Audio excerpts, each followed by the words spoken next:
오늘 우리에게 주신 하나님 말씀은 요한복음 12장 1절로 11절 말씀입니다.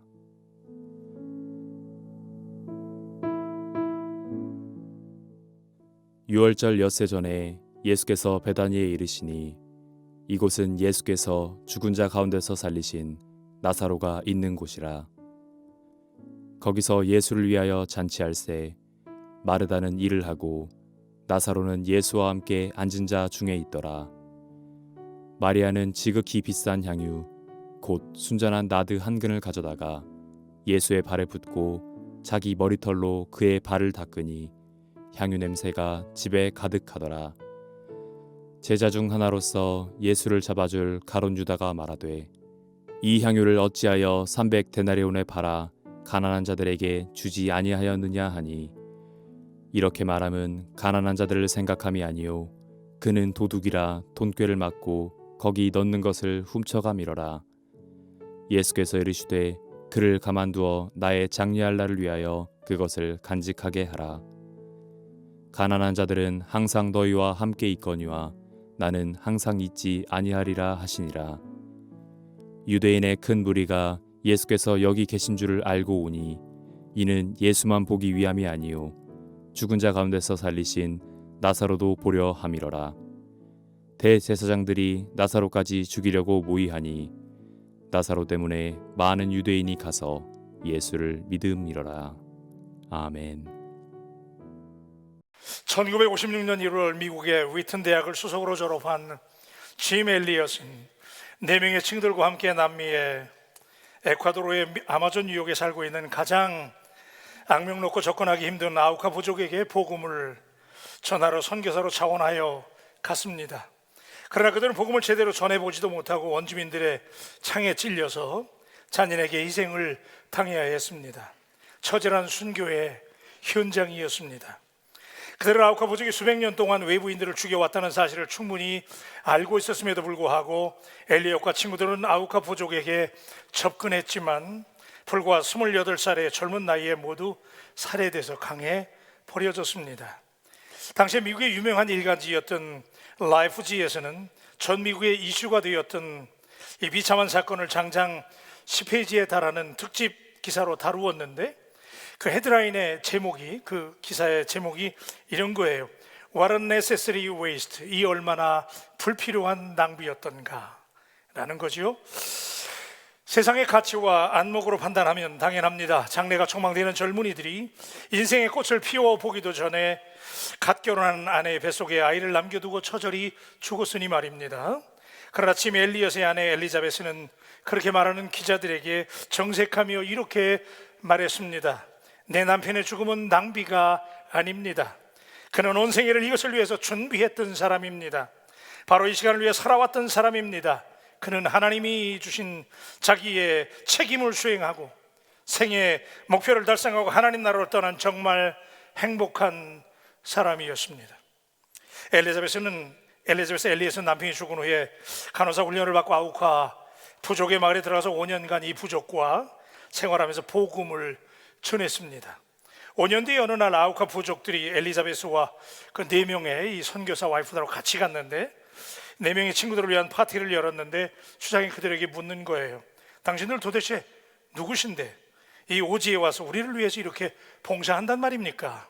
엘리자베스 엘리엇이 그때 가볍게 입술을 떨면서 이렇게 대답해요. 저는 5년 전에 당신들이 죽인 그 5명의 남자들 중에 한 사람의 아내입니다. 내 남편 짐 엘리엇이 품고 있었던 당신들을 향한 사랑 때문에 나는 이곳을 찾아오지 않을 수가 없었습니다. 짐 엘리엇과 4명의 친구들이 살해당한 지 수십 년이 지난 후에 그들이 죽은 아우카 부족의 마을에 수많은 교회가 생겨났습니다. 엘리엇이 죽고 난 후에 뱃속에 있었던 유복 아들이 그 교회, 원주민 교회 목사가 되었습니다. 더욱 놀랄 일은 장로와 교사로 그 원주민 교회를 섬기는 이들이 바로 엘리엇과 그의 4 친구들을 죽였던 원수들이었습니다. 짐 엘리엇의 순교는 결코 안타까운 젊은 피를 낭비한 것이 아니었습니다. 그의 피가 수백 개의 교회라고 하는 열매를 맺었습니다. 거룩한 낭비였습니다. 여러분, 경제적으로 어려울 때 살아가는 지혜는 절약의 지혜입니다. 절약은 엄밀한 의미에서 부요에 이르는 길이기도 합니다. 그래서 우리가 영어에서 절약이라는 단어를 쓸 때 thrift라고 하는 단어를 쓰는데, 번영하다 그럴 때 thrive라고 하는 단어를 같이 사용하는데 같은 단어에서 온 말이에요. 그러니까 분명히 절약 속에 번영의 씨앗이 담겨 있음을 우리가 압니다. 그런데 우리가 미덕으로 생각하는 절약이 단지 개인의 풍요가 목적이라면 사실은 그 절약은 별다른 의미가 없습니다. 차라리 진정한 의미에서 우리들의 절약이, 오늘 여러분 열심히 절약하잖아요. 근데 그 절약이 거룩한 낭비를 위한 절약이 되기를 오늘 이 아침에 당신에게 조언하고 싶습니다. 거룩한 낭비, 한번 따라 하십시다. 우리 거룩한 낭비. 좀 더 크게 하면 좋을 것 같아요. 거룩한 낭비. 절약이 미덕이보다는 소비가 미덕이 된 시대를 살아가면서, 그래서 과소비가 오히려 친숙한 언어가 된 현대인들에게 거룩한 낭비라고 하는 말은 도무지 이치에 맞지 않는 말처럼 우리에게 들려지기 십상입니다. 그래서 오늘 저는 본문을 중심으로 해서 매우 값비싼 향유 옥합을 예수님의 발 앞에 깨트려버린 어떤 여인의 이야기를 나누며 우리가 반드시 이해하고 본받아야 할 거룩한 낭비의 기적을 생각하려고 합니다. 이 여인이 깨트려 주님의 발 앞에 부어버린 향유는 정말 대단한 것이었습니다. 그 향유가 어떤 향유였는데 단번에 주님께 부어드릴 수 있었나요? 이 여인이 보여준 거룩한 낭비는 맹목적인 절약이 얼마나 부질없는 것인지, 그리고 오늘 우리들의 충동적인 소비가 얼마나 부끄러운 일인지를 지적해 줄 것입니다. 첫째는 마리아는 예수님의 특별한 사랑에 감격한 여인이었지요. 오늘 본문에 등장하는 나사로의 집안을 관찰해 보면 아주 독특한 가정임을 우리가 알 수가 있는데, 성경을 보면 예수님께서 베다니 이 나사로의 집을 종종 방문하셨는데, 그러니까 이 가족 굉장히 사랑을 받은 가족임을 우리가 직감할 수 있는데, 게다가 당시에 지도급 인사들이 많이 등장을 하는데, 예를 들면 대제사장, 서기관, 바리새인들 많이 등장하는데 정치, 종교 지도자들이 많이 등장하지만 그들의 이름이 특별히 언급된 적이 별로 없어요. 그죠? 그냥 제사장, 바리새인이라고 등장하지 이름이 없어요. 근데 거기에 반하여 나사로와 그 자매들 마르다, 마리아의 이름이 자주 언급된 것을 보면 이들 남매들이 예수님이 얼마나 이들의 이름을 기념하고 싶었을까. 그래서 그들의 이름이 상세하게 여러 번 반복으로 나오지요. 자, 오늘 본문을 보면 예수님께서 유월절 엿새 전에, 그러니까 예수님께서 십자가에 달려 돌아가시기 불과 며칠 전에 예수님의 마음이 쓸쓸했던 것 같아요. 이 십자가를 지셔야 되니까. 그래서 예수님이 아마도 의지했던, 특별히 사랑했던, 또 본인과 늘 소통했던 이 나사로의 집, 이 집을 찾아가지요. 거기에서 예수님을 위한 잔치가 벌어졌음을 오늘 본문이 묘사해요. 1절과 2절인데, 유월절 엿새 전에 예수께서 베다니에 이르시니 이곳은 예수께서 죽은 자 가운데서 살리신 나사로가 있는 곳이라. 거기서 예수를 위하여 잔치할새 마르다는 일을 하고 나사로는 예수와 함께 앉은 자 중에 있더라. 자, 왜 이 나사로의 지금 잔치가 벌어졌을까요? 이 가족이 예수님께 굉장히 많은 은혜를 받았기 때문이에요. 선행하는 우리 11장을 보면 죽은 지 나흘이나 되었던 송장이잖아요. 그죠? 나사로가 송장이 되었을 때 예수님이 살려주셨어요. 여러분, 얼마나 고맙고 감사해요. 그죠? 우리가 병원에서 퇴원만 해도 감사한데 죽었던 나사로가 살아났을 때 그들이 얼마나 그 누이들이 감격했겠어요. 이게 참 이 나사로의 집안이 신앙의 명문가인 이유가 여기에 있는데, 받은 은혜에 대해서 진심으로 감사할 줄 아는 신실한 가정, 받아 누린 은혜에 대해서 예수님께 감사하기 위해서 잔치를 열었어요. 여러분도 하나님의 은혜에 대해서 감사하는 가정들이 되시기를 주님의 이름으로 축원합니다. 그래요. 자, 따라서 이 본문을 대하는 독자들인 우리들은 먼저 이 아침에 이 나사로의 마음, 마르다와 마리아의 이 고마운 마음, 예수님의 은혜에 대한 감격, 이들이 얼마나 고마우고 감사했으면 십자가 지시기 얼마 전에 예수님을 다시 모시고 그 집에서 잔치를 열었을까. 은혜에 대한 감격이에요. 오늘 여러분에게 이 말씀을 듣는 순간 은혜에 대한 감격이 다시 회복되기를 주님의 이름으로 축복합니다.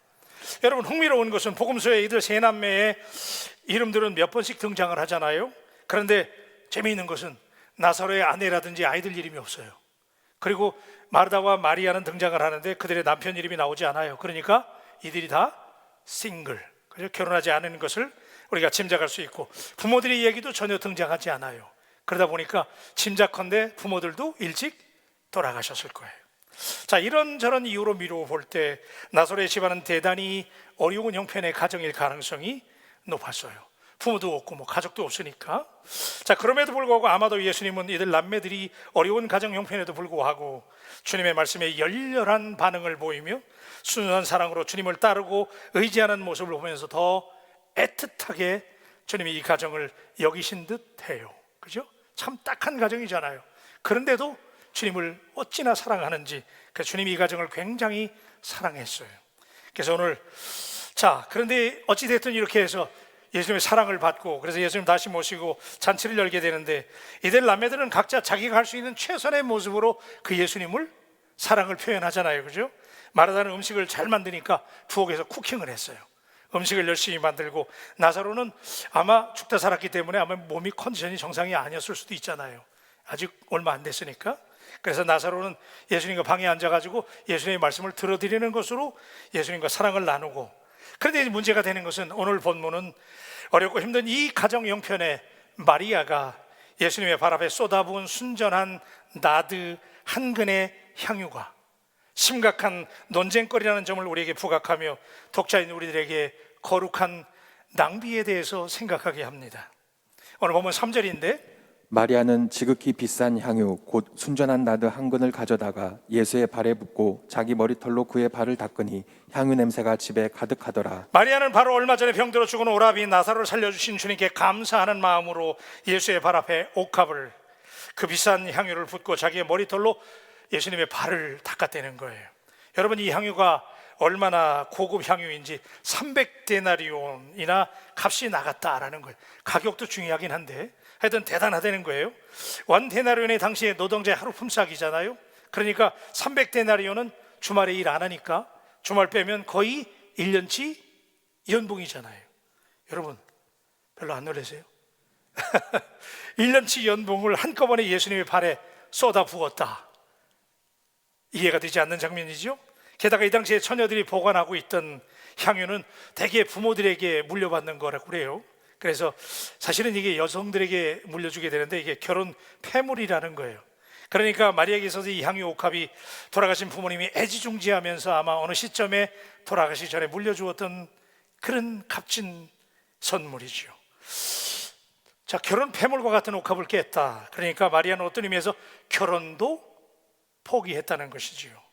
그것을 깨트려 예수님의 발에 붓고 자기의 머리털로 예수님의 발을 닦다니요. 머리털은 여자에게 있어서 대단히 신경 쓰이는 부분이잖아요. 그죠? 우리 여성들 안 그래요? 이 머리가 얼마나 여성들에게 귀중해요. 소중한 부분인데 이 머리털로 예수님의 발을 닦았다는 것은 뭐예요? 예수님께 대한 최상의 존경과 사랑의 표시지요. 겸손의 표현, 최고의 경의와 헌신을 나타내는 행위였어요. 얼마나 은혜를 받았길래. 한번 따라하세요. 은혜 때문에. 그 은혜 때문에 정말 감사하잖아요. 죽어가던 나사로를 살려주신 말이죠. 그러니까 얼마나 이 가정의 축복이에요. 여러분, 교회에서 가장 아름다운 희생과 헌신으로 남아있는, 도대체 이해할 수 없는 이 장면이 가능했던 이유는 무엇일까요? 어떻게 이게 가능했을까요? 여러분, 이 귀한 옥합을, 결혼도 어쩌면 포기한 채 이것을 예수님의 발 앞에 한꺼번에 깨어버리다니요. 어떻게 이게 가능해요? 마리아가 주님으로부터 정말 많은 은혜를 받았기 때문입니다. 300데나리온의 향유가 인간적인 관점에서는 대단히 귀중한 것이었지만 은혜 받은 마리아에게는 그저 고마움을 견디지 못하고 주님께 드리고 싶었던 선물이었을 거예요. 그 값이 얼마이든, 그리고 그렇게 비싼 것을 발 앞에 부어버린다는 것이 이치에 맞는지 안 맞는지 상관할 겨를도 없이 그냥 드리고 싶은 거예요.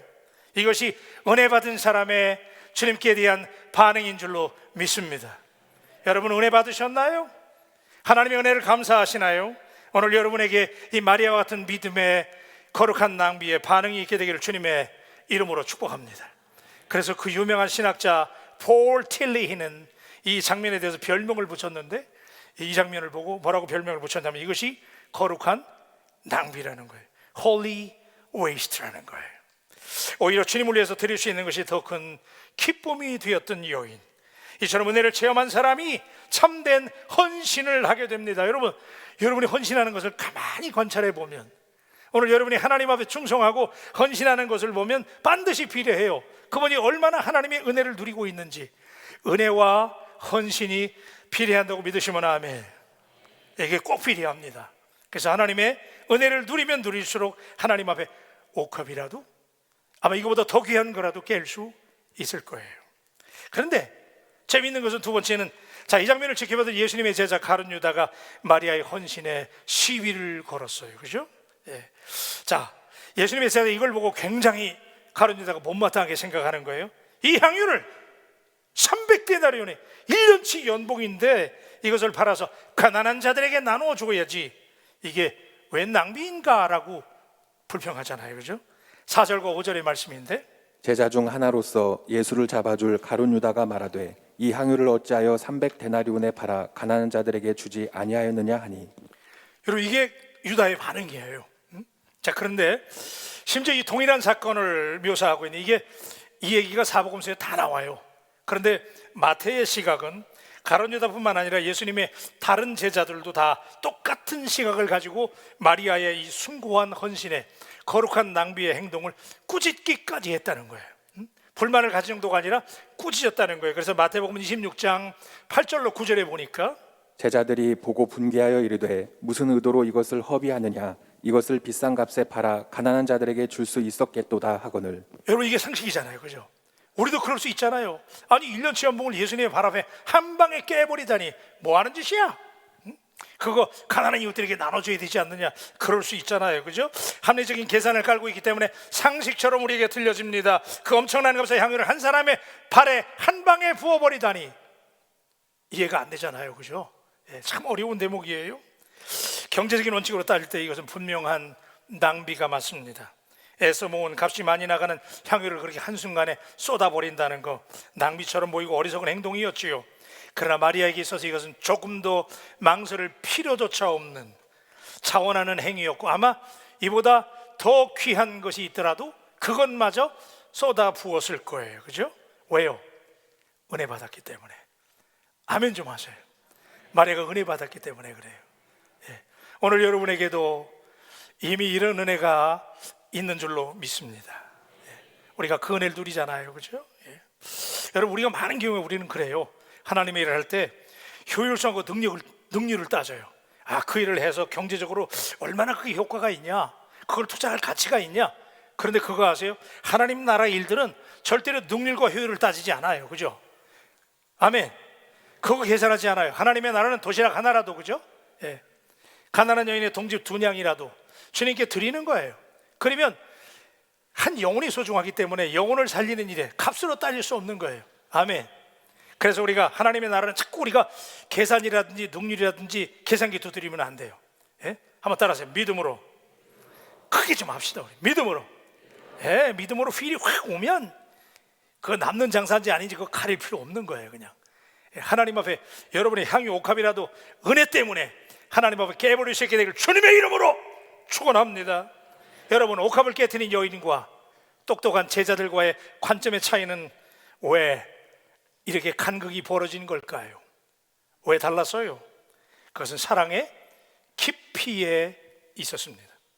예수님의 제자들도 예수님을 3년 동안 따라다니면서 예수님과 동고동락했기 때문에 누구 못지않게 예수님을 사랑했어요. 그렇지만 제자들은 십자가를 앞에 둔 예수님의 착잡한 마음까지는 이해하지 못했어요. 이에 반해서 옥합을 깬 여인 마리아는 어쩌면 예수님께서 이 집을 자주 왔기 때문에 이제 내 때가 다 돼간다고는 말씀을 들었어요.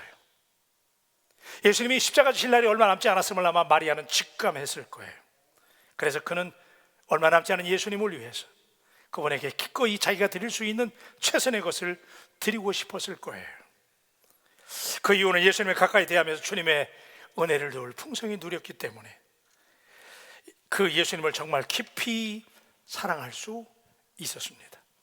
그 사랑의 눈으로 예수님을 늘 봐왔기 때문에 예수님의 십자가를 앞에 둔 그늘진 마음을 마리아가 읽을 수 있었어요. 제자들은 여러분 예수님을 사랑하기는 했지만 주님이 처한 고통스러운 상황을 잘 몰랐어요. 왜냐하면 예수님보다 그들 자신의 야심에 집착했기 때문에. 심지어 예수님이 야, 이제 내가 십자가를 져야 된다, 내가 고난 받아야 된다 라고 했을 때 제자들이 주님, 그러면 누가 더 높은 자입니까? 그렇죠?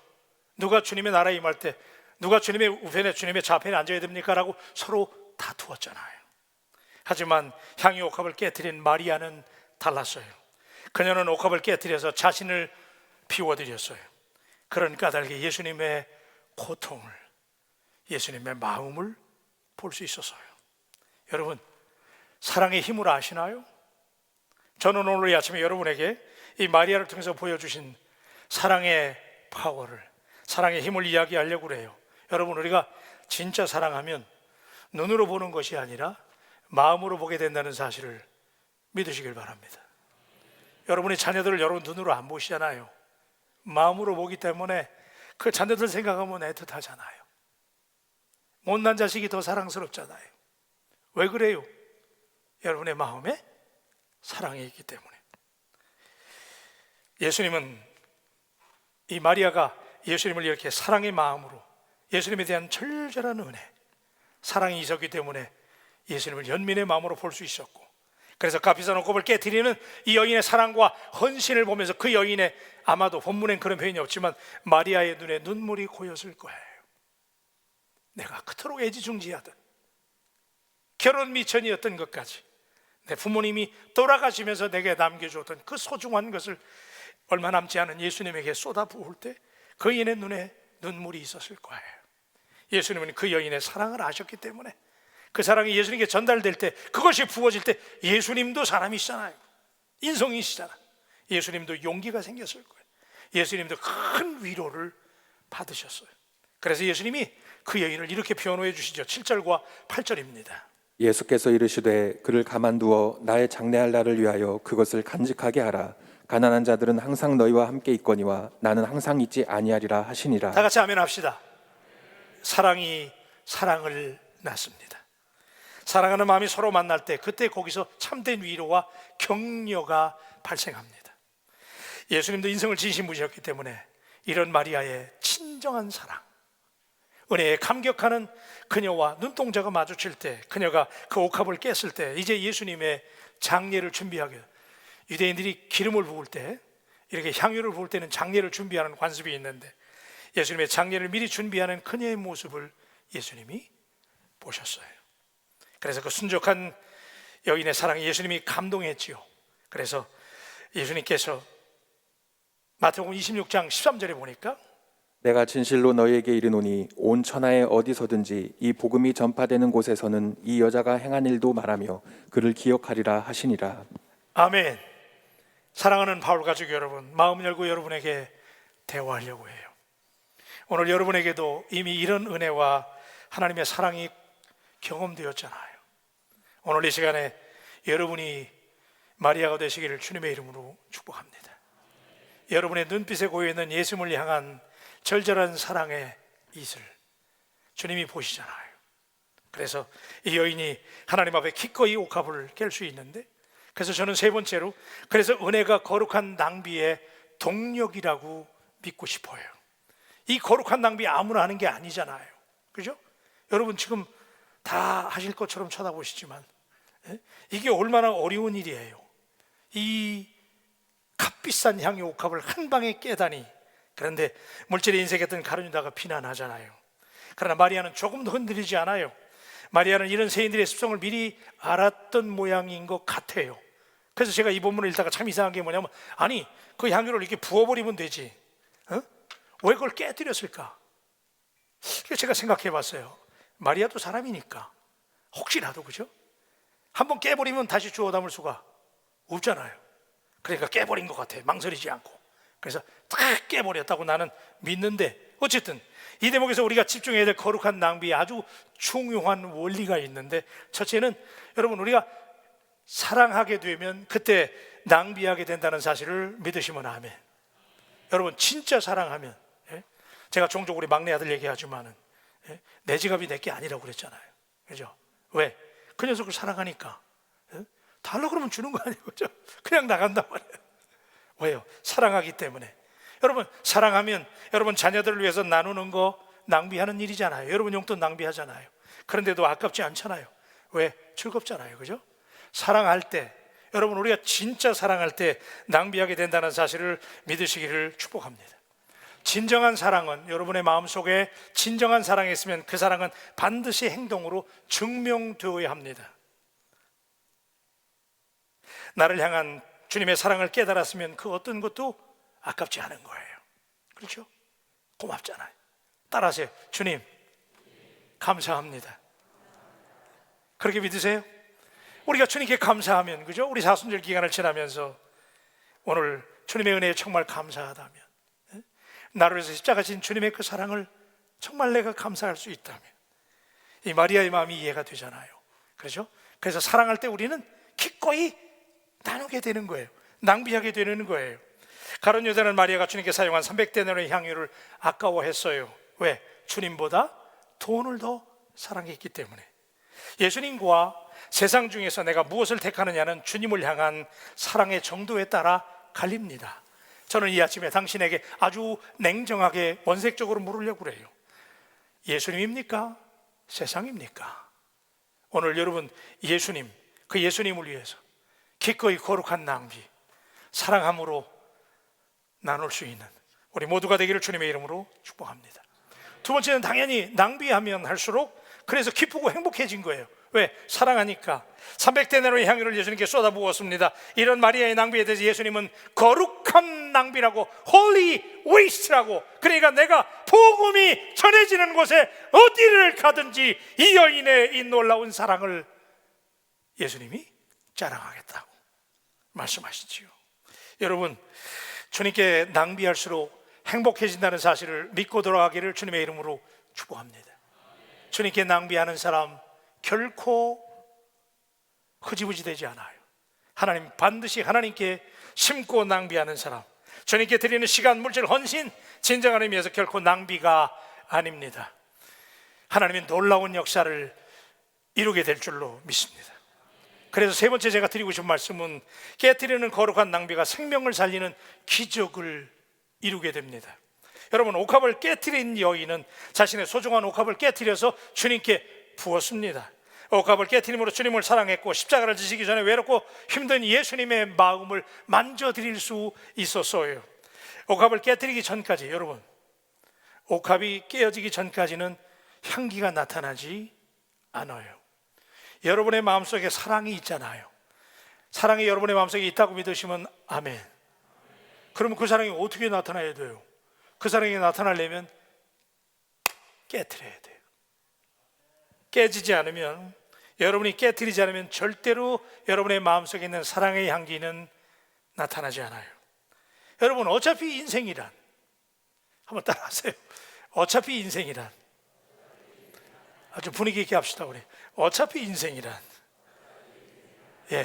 어차피 인생은 늘 깨지며 사는 겁니다. 여러분, 인생 안 깨지는 사람 어디 있어요? 다 깨집니다. 살다 보면 다 깨지고 상하고 다치고 사는 게 오늘 우리의 인생이잖아요. 그렇죠? 그런데 여러분, 어차피 깨지기 전에 스스로 깨트릴 수 있는, 예수님도 스스로 깨트리셨어요. 그래서 예수님이 먼저 거룩한 낭비의 모범을 보여주셨잖아요. 십자가에서 스스로 몸을 찢으셨잖아요. 그래서 예수님의 생애는 위대한 기적을 낳았다는 사실을 믿으시길 바랍니다. 여러분, 누군가 이런 얘기 합디다. 이게 재미난 유머인데, 스스로 깨트리면 병아리가 되고 남이 깨트리면 프라이가 돼버린대요. 내가 깨면 살아있는 병아리가 되는 것이고 남이 깨트리면 프라이밖에 안 된다는 거예요. 여러분, 병아리가 될 거예요? 프라이가 될 거예요? 깨어짐은 부서짐을 의미합니다. 여러분, 구약에 보면 하나님 앞에 제사 지낼 때 소제를 드렸거든요. 근데 소제를 드릴 때 덩어리로 드리는 제사가 아니에요. 소제는 갈아서 드리는 겁니다. 깨져야 되는 거예요. 여러분, 우리 인생도 깨지고 바스러지고 박살나야 하나님께서 붙잡고 사용하시는 줄로 믿습니다. 하나님의 씨앗이 그냥 있으면 아무것도 안 되는 거예요. 근데 그 씨앗이 얼마나 잠재력을 가졌는지 우리 몰라요. 겨자씨 하나 별로 없잖아요. 그런데 그것이 땅속에 심겨져서 그 겨자씨가 깨질 때, 땅에 심겨져서 거기 깨지고 찢어지게 되면 거기서 생명의 나무가 솟잖아요. 어마어마한 나무가 나오는 거예요. 여러분이 하나님 앞에 오늘 기꺼이 옥합을 깬 여인처럼 하나님 앞에 기꺼이 여러분의 인생을, 여러분이 가지고 있는 옥합이 무엇인지는 몰라요. 그러나 하나님 앞에 그 옥합을 기꺼이 마리아처럼 깰 수만 있다면 여러분의 삶을 통해서 하나님의 기적은 나타나게 될 줄로 믿습니다. 여러분, 제가 우리 교회 부임해서 이제 오늘이 1년 되는 주일이에요. 그래서 제가 오늘 너무나 감사하고 감격이 있는데, 여러 얘기를 많이 들었는데 그 중에 제가 이런 얘기 들었어요. 강통교회 시절에 폭설로 교회가 무너져 내릴 때, 그죠? 그 콘솔 박사가 무너져 가지고 예배를 드릴 수 없게 됐을 때, 그때 우리 원로 목사님하고 어느 장로님이 그 폭설의 현장에 눈물로 하나님께 기도하면서 통곡할 때, 그 장로님이 감동을 받아가지고 그 다음날 새벽 강단에 이 강대상 위에 가방을 탁 올려놨대잖아. 그 가방에 5천만 원을 바쳤다고 그러더라고요. 예, 그때 5천만 원이면 여러분 좀 놀래주시라니까요. 그때 5천만 원이면 이게 집안 책값이야. 그걸 하나님께 과감히 드렸어. 그랬을 때 크게 감동했던 우리 성도들이 막 그때 그 IMF 때 말이죠, 그죠? 막 금폐물을 팔아바치고 어떤 분들은 집 살려고 적금 모아놨던 거 다 깨고 말이요. 예? 여러분이 그렇게 하셨잖아요. 여러분이 마리아들이잖아요. 예? 옥합을 깬 분이잖아요. 그래서 사람들이 지나가면서 야, 저 바울교회 저거 문 닫아야 된다 말이죠, 그죠? 예, 저거 말이야, 저거 IMF 때 저거 뭔 난리냐 그랬는데 금융권에 넘어간다고 그랬는데 바울교회가 금융권으로 안 넘어가고 하나님께 넘어간 줄로 믿습니다. 예, 기적이잖아요. 왜 가능한 거예요? 효율과 능률을 따졌으면 안 되는 일이었잖아요. 우리가 옥합을 깼기 때문에. 제가 부임한 이후에 우리 교회 90이 넘으신 권사님이 찾아오셨잖아요. 네? 저 6층까지 올라오셔가지고 저는 그분 모르는데 오셔가지고 호주머니에서 뭘 꺼내시는 거예요. 그래서 뭘 꺼내시나 봤더니 손자 손녀들이 또 자녀들이 용돈 준 거, 그거 수년 동안 모은 거를 가져오셨어요. 통장에 부어놓은 그걸 가지고 오셔서 목사님, 허리가 굽으신 분인데 목사님, 제가 이제 예배 드릴 날도 얼마 안 남은 것 같고 하나님 나라 갈 날이 다 된 것 같으니 내가 이거 다 찾아왔어요. 그래서 하나님의 교회, 우리 교회를 위해서 써달라고 내 손에 그걸 쥐어주셨던 권사님의 모습을 제가 기억합니다. 어떤 우리 안수 집사님 부부는 제가 한번 여러분에게 말씀을 드렸는데 직장에 30년 동안 잘 근속해가지고 은퇴할 때 명예롭게 은퇴해서 금덩어리 받았어. 금덩어리, 금장 신고를 받았는데 이게 내 액수 얘기도 될까요? 1,000만 원이 넘어요. 그걸 가지고 와서 목사님, 이거 자녀들에게 물려주려고 그랬는데 우리 교회 천장 보니까 주님의 몸이 이러니 주님 이거 내가 주께 드리겠습니다 그러고 그 헌금 바치셨어요. 여러분, 우리 다 하나님의 은혜를 받으셨으면 아멘. 여러분, 하나님의 교회가 주님의 몸이에요. 오늘 이 산수일 기간을 지나면서 먼저 우리에게 몸을 깨서 거룩한 낭비에 본을 보여준 주님 앞에 우리 다시 한번 거룩한 낭비에 동참할 수 있게 되기를 주님의 이름으로 축복합니다. 코로나로 정말 어려운 때잖아요, 그죠? 근데 어제 우리 교역자들하고, 교역자 한 30여 명인데 저희들이 4명씩 이 조를 나눴어요. 그래가지고 우리 성도들 그 음식점들 하시는 분들이 많아요. 근데 요즘에 어렵거든요. 그래서 우리가 우리 돈 가지고 우리가 가서 계산해 드리자. 그리고 4명씩 나눠서 우리가 먼저 우리 성도들의 가게를 애용하자. 그래가지고 사다리를 탔어요. 예? 사다리 아시죠? 예, 사다리 끓여가지고 저도 그거 했습니다. 해가지고 이렇게 해서 당첨되는 집에 갔어요. 4명씩 다 간 거예요. 여러 가게에 갔어요. 갔더니 손님들이 없잖아요, 되게 요즘에. 그러니까 우리 교육자들이 가서 우리가 계산해 드리면서 손잡아 드리고 기도하면서 눈물로 기도하면서 이럴 때 우리 바울 가족들이 우리 교인들의 가게를 이용해야 되겠다. 아멘도 안 하시네 지금. 우리 가게들이 얼마나 많은지 몰라. 우리 식구끼리만 해도 우리는 그냥 되는 거예요. 아멘. 이럴 때 우리가 서로 옥합을 깨서 서로를 도와야 되고 나를 깨는 것을 통해서 다른 사람을 살릴 수 있는 역사가 일어나게 되기를 주님의 이름으로 축원합니다. 놀라운 일은요, 제가 간 집에 가니까 손님이 없더라고. 점심시간인데. 근데 저희가 딱 들어가가지고 우리 안수 집사님 4분 권사님하고 오시라고 그래서 제가 이제 간절히 기도해 드렸어요. 기도해 드렸더니 여러분 날 야보지 마세요. 내가 간절히 기도하고 났더니 전화가 떠르릉 울리더라고. 막 전화가 울려. 그래서 조금 있다가 막 4명씩 예약이 들어오고 그 다음에 또 들어오고, 그래가지고 나올 때는 그 자리가 그 식당이 내가 어디라고 얘기는 안 하겠는데 그 식당이 꽉 차버렸어요. 할렐루야! 얼마나 마음속에 눈물이 나면서 고맙고 감사한지. 그래서 여러분, 제가요, 이제 여러분 아까 광고 보셨지만은 우리가 고난주간에 그 한 끼 금식을 하려고 그래요. 여러분 다 동참하세요 이번에. 그래서 여러분들이 한번 따라하세요. 한샘 치고, 다시 크게 한샘 치고, 그러니까 밥 먹은 셈 치고, 영화 구경 간 셈 치고, 그 다음에 옷 입은 셈 치고, 여러분 하나님 앞에 이번에 우리 옥합을 깹시다. 왜 그러냐면 여러분 옥합을 깨서 여기 시장 상인들 너무 어려워요. 제가 가봤어요. 너무 힘들더라고. 우리 성도들도 많아요. 여러분 예수 믿는 사람들이 이럴 때 그들에게 주님의 사랑을 나눠줘야 돼요. 그래서 이번에 고난주간 우리 한 끼 금식하고 여러분 헌금해 주잖아. 한샘 치고 헌금하는 것들 감동되시는 만큼 하세요. 이번에 옥합을 깨는 거예요. 깨트리면 역사가 나타나게 될 줄로 믿습니다. 그래서 그거 모아가지고 이번에 우리가 펀드를 마련해서 저 남부시장입니까 여기? 남부시장, 서부시장, 동부시장 다 이제 있잖아요. 거기 가서 우리가 이번에 상품원 만들어가지고 가서 다 물건 사줘야 돼. 그래서 여러분에게 부활주일 지나서 다 그 헌금 모아가지고 여러분에게 쿠폰 나눠드릴게요.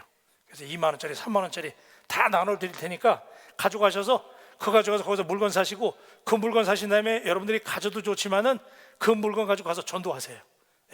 여러분들이 사셔가지고 어려운 이웃들 가서 또 도와주세요. 그러면 이 근방에 우리 교회 하나님의 영광이 드러나게 될 줄로 믿습니다.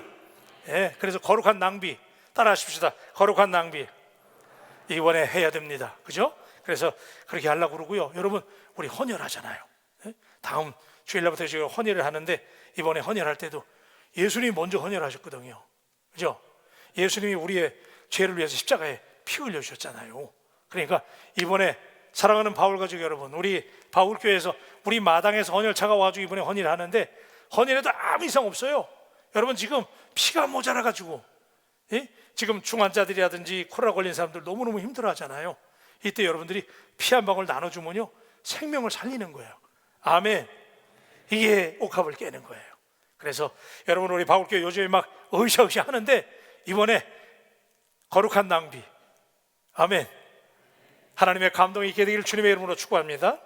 그런데 마지막으로 이 거룩한 낭비도요 때를 놓치면 안 됩니다. 때가 있어요. 그래서 오늘 말씀 7절과 8절에 보니까 나의 장래할 날을 위하여 그것을 간직하게 하라. 가난한 자들은 항상 너희와 함께 있거니와 나는 항상 있지 아니하리라. 아멘. 여러분 마리아가 향유 옥합을 깼을 때 예수님의 십자가 지식이 약 5일 전쯤에 이 옥합을 깼는데 만약에 이날을 놓쳤으면 마리아는 옥합을 깨고 싶어도 깰 기회가 없었을지 몰라요. 여러분 기회는 여러분에게 분명히 말씀드립니다. 기회는 결코 뒷걸음질 치지 않습니다. 하나님의 말씀이 여러분에게 감동이 될 때, 들려질 그때가 은혜 받을 때요 구원의 날인 것 믿으시기를 바랍니다.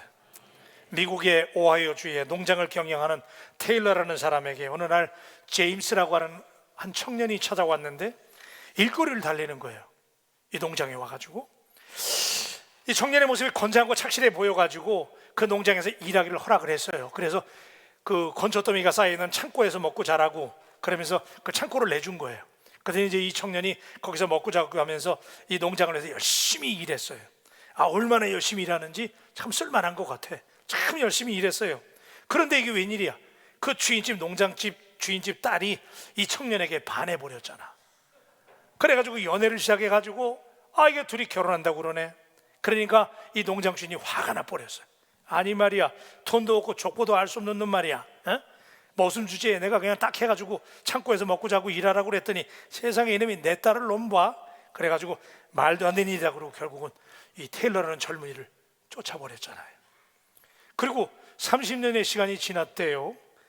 어느 날 이 농장 주인 테일러가 건초더미를 수리하려고 대청소를 하다가 한 30년 지난 거예요.